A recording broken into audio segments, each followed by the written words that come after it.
Bharat Ratna doctor B R. Ambedkar और प्रधानमंत्री नरेंद्र मोदी पर लिखी किताब का दिल्ली में विमोचन हो रहा है।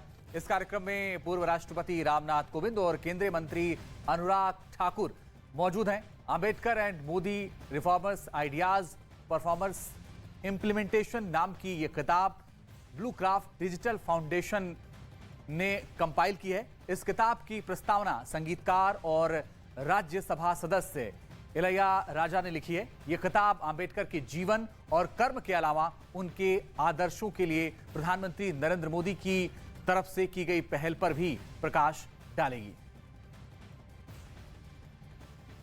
तो इस वक्त जो तस्वीर आप देख रहे हैं इसमें और केंद्रीय मंत्री अनुराग ठाकुर मौजूद है, कुछ बोल भी रहे हैं वो इस वक्त। ये अपने आप में अंबेडकर जी के विचारों पर प्रकाश भी डालता है और किस तरह से मोदी जी ने उनको लागू किया और आम आदमी के जीवन में किस तरह से बदलाव लाने का काम किया है।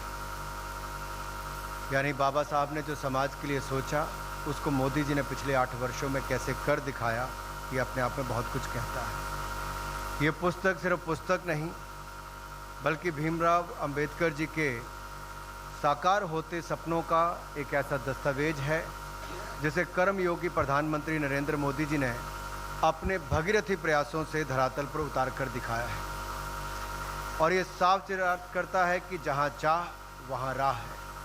भारत के संविधान के रूप में बाबा साहब के विचारों ने हमारे राष्ट्र की नींव रखी है और बाबा साहब का संपूर्ण जीवन जो है वो समानता, मानवाधिकार और सामाजिक न्याय के लिए समर्पित रहा है। वह दलितों, पिछड़ों और वंचितों के महानायक थे।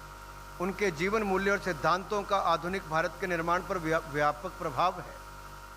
देश को जब आज़ादी मिली तो जंगी जहाजों पर टारगेट करने के लिए चीन से Z9EC लड़ाकू हेलीकॉप्टर खरीदे थे। एंटीशिप मिसाइलों से लैस चीन के ये हेलीकॉप्टर खास तौर पर पाकिस्तान की नौसेना के लिए ही तैयार किए गए थे। और चीन की हेलीकॉप्टर बनाने वाली कंपनी ने पाकिस्तान को यह सपना दिखाया था कि ये हेलीकॉप्टर न सिर्फ लड़ाई में माहिर हैं बल्कि ये दुश्मनों की पहचान करके उनका पता भी लगा सकते हैं, जिसके बाद इनमें लगाई गई घातक मिसाइलें पल भर में टारगेट को तबाह कर सकती हैं। लेकिन पाकिस्तान का यह सपना तब टूट गया जब 2006 में चीन से खरीदे गए कई Z9EC हेलीकॉप्टर खराबी की वजह से खड़े हो गए। पुराने हो जाने की वजह से कई हेलीकॉप्टरों को मरम्मत की जरूरत पड़ गई, लेकिन खबर यह है कि ऐसे हालात में चीन की कंपनी ने अपने हाथ खड़े कर दिए। कहा जा रहा है कि चीन की कंपनी हाबिन एयरक्राफ्ट इंडस्ट्री ने पाकिस्तान को हेलीकॉप्टर तो बेच दिए, लेकिन जब उनके रखरखाव की बारी आई तो उसने टालमटोल शुरू कर दी। पाकिस्तान के लाख कहने पर भी वो हेलीकॉप्टरों की मरम्मत के लिए जरूरी पुर्जे नहीं भेज रहा, जिसके बाद बड़े अरमानों से खरीदे गए चीन के Z9EC हेलीकॉप्टर पाकिस्तान में खड़े खड़े धूल खा रहे हैं। इससे पाकिस्तानी नौसेना की एंटी सबमरीन वॉरफेयर की ताकत काफी कम हो गई, क्योंकि पनडुब्बियों को निशाना बनाने वाले Z9EC हेलीकॉप्टर ऐसी खराबियों से जूझ रहे हैं जिन्हें दूर किए बिना उन्हें उड़ाना बेहद खतरनाक है।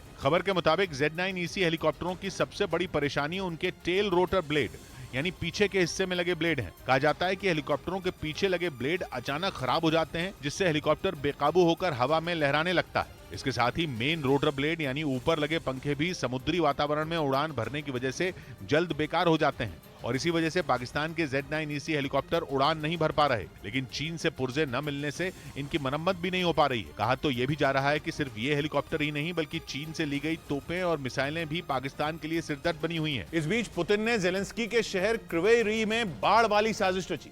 एक दिन पहले रूसी फौज ने क्रिवेई रीह में मौजूद करचू बांध पर 8 मिसाइलें दाग दी, जिसके बाद ज़ेलेंस्की के शहर को बाढ़ के हालात का सामना करना पड़ा।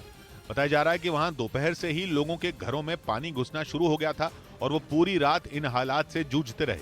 कहा जा रहा है कि पुतिन ने ज़ेलेंस्की से बदला लेने के लिए क्रिवेई रीह में करचू बांध को अपने निशाने पर लिया और एक के बाद एक 8 मिसाइलें दागकर पूरे शहर की नींद उड़ाकर रख दी, क्योंकि इस हमले में बांध को भारी नुकसान पहुंचा और उसमें स्टोर करके रखे गए पानी ने नदी की तरफ रुख कर लिया।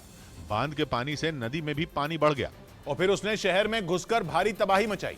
ऐसे में वहां के हालात इस कदर बिगड़ गए कि क्रिवेई रीह की सड़कें सैलाब में तब्दील हो गई और लोगों के घरों में भी पानी ने जमकर कोहराम मचाया। नदी पर बना पुल भी पानी के साथ बह गया। बताया जा रहा है कि सबसे ज्यादा बाढ़ का खतरा क्रिवेई रीह के 2 जिलों पर है, जहां 6.5 लाख लोगों की जिंदगियों के लिए ये पानी अपने साथ बर्बादी लेकर आ सकता है।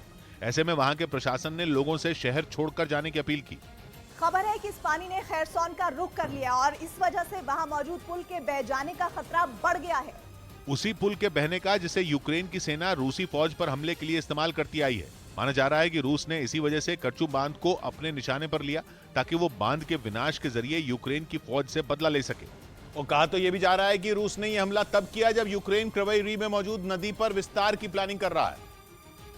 ज़ेलेंस्की की फौज ने खैरसौन में हमले तेज कर दिए हैं और वो लगातार रूस के कब्जे में आए इलाकों को उससे वापस पाने में जुटी है। लेकिन जब रूसी सेना ने करचू बांध पर मिसाइलें दागी तो ज़ेलेंस्की भी खुद को रोक नहीं पाए और उन्होंने अपने बयान में पुतिन के फौजियों को आतंकी कहकर पुकारा। साथ ही पुतिन को ये चेतावनी भी दे डाली कि रूसी सेना का क्रिवी रीह में हमला भी उनकी हार की वजह बनेगा, क्योंकि उन्होंने हजारों लोगों की जिंदगी को बाढ़ के हालात बनाकर मुश्किल में डाल दिया है। जम्मू कश्मीर के राजौरी में पाकिस्तान की सीमा से सटे गांवों के लोगों को आतंकियों से निपटने की ट्रेनिंग दी गई। सेना के जवानों ने लोगों को हथियार चलाना सिखाया ताकि सीमा पार से घुसपैठ करने वाले आतंकियों का खात्मा किया जा सके। पाकिस्तान की साजिशों को नाकाम करने के लिए सेना के जवानों ने लोगों को आधुनिक हथियार चलाने की ट्रेनिंग दी। इस दौरान भारी तादाद में लोग इकट्ठा हुए और उन्होंने हाथों में बंदूक थामते हुए दिए गए टारगेट पर निशाना लगाया। सेना के जवानों ने मैदान में आतंकियों से लड़ने का अभ्यास करवाया। इस दौरान लोग हथियारों को चलाने की ट्रेनिंग लेने के लिए जोश में दिखे। वो काफी देर तक दुश्मन पर हमला करने का अभ्यास करते रहे। पाकिस्तान की तरफ से घुसपैठ की कोशिश होती है, उसी से निपटने के लिए भारतीय सेना इन लोगों को तैयार कर रही है। मैदान में ट्रेनिंग देने के बाद जवानों ने लोगों को जंगल में छिपे आतंकियों से निपटने का भी अभ्यास करवाया। इसके लिए लोगों को पहले जंगल में अलग अलग जगहों पर तैनात किया गया और फिर उन्हें टारगेट दिए गए जिन पर उन्होंने गोलीबारी की। लेकिन ये पहला मौका नहीं था जब लोगों को हथियार चलाने की ट्रेनिंग दी गई हो।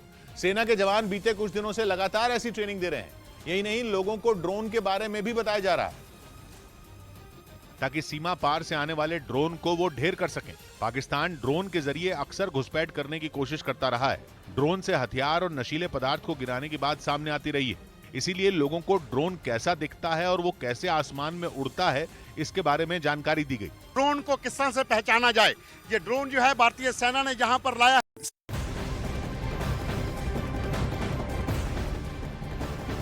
दिल्ली में बीजेपी और आम आदमी पार्टी के बीच सियासी घमासान जारी है।